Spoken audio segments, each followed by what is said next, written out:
Let us be very clear. Hamas breached international law on the 7th of October. Hamas targeted innocent civilians in the most callous and inhumane manner, and their actions have been rightly condemned by right-thinking people across the world. But we should also be very clear. Israel has breached international law, not just on every day since October the 7th, but virtually every single day for decades.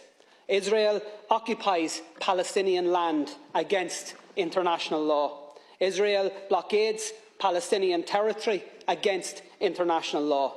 Israel builds and expands illegal settlements against international law. Israel enforces an apartheid system that restricts the movements of Palestinians and denies their fundamental rights against international law. And Israel regularly and systematically attacks and kills Palestinian civilians against international law. So the question that must be answered by all of us in political life is this: how does the world respond to flagrant abuses of international law?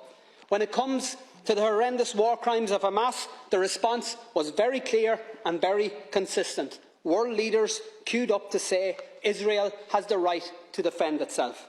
One after another repeated the words, the great and the good, including our government: Israel has the right to defend itself. Repeated in statement after statement, tweet after tweet, despite the full knowledge that those words have become contaminated.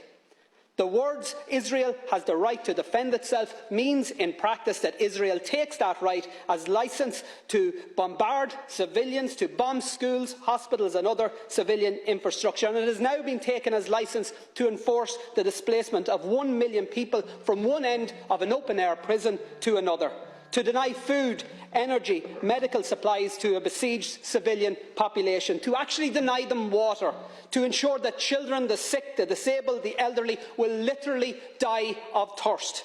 Israel has the right to defend itself has now become cover for Israel has the right to commit genocide right in front of our eyes.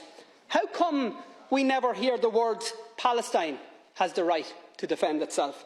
Not when a humanitarian flotilla bringing essential supplies to Gaza is met with a military assault and the murder by Israel of 9 unarmed activists. Not when Palestinians march in peaceful protest against a legal blockade and are met again with a military assault and the murder of 300 of them.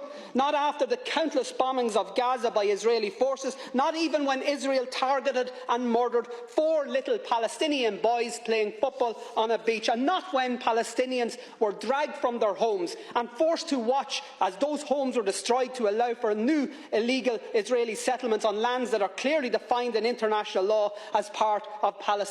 And not after the countless offensive attacks by Israel against the people of Gaza or the West Bank have we heard anybody in this House or any Western leader utter the words "Palestine has the right to defend itself." And why not? And by the way, I'm not asking you to say those words, and in fact it's just as well you don't, because we all know that the people of Palestine can't defend themselves. Not against one of the most powerful military forces in the world that is backed up by even more powerful military forces.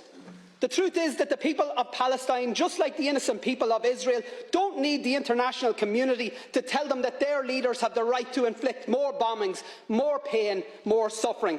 They need the international community to say stop, to say release the hostages, to say stop the bombings, the siege, the slaughter. They need the international community to tell Israel to stop the blockade, stop the apartheid, stop the annexation, to stop the genocide. And they need countries, Taoiseach, to lead the way. And Ireland should be one of those countries that leads the way. We know colonialism, we know oppression, we know conflict, but we also know conflict resolution. We know peace building, we know nation building. And because of what we know, what our history has taught us, our call tonight must be clear: immediate, full and unequivocal ceasefires, and a decisive international intervention that leads to negotiations and to a lasting and just peace settlement, and to, at long last, to a free, sovereign and independent Palestine.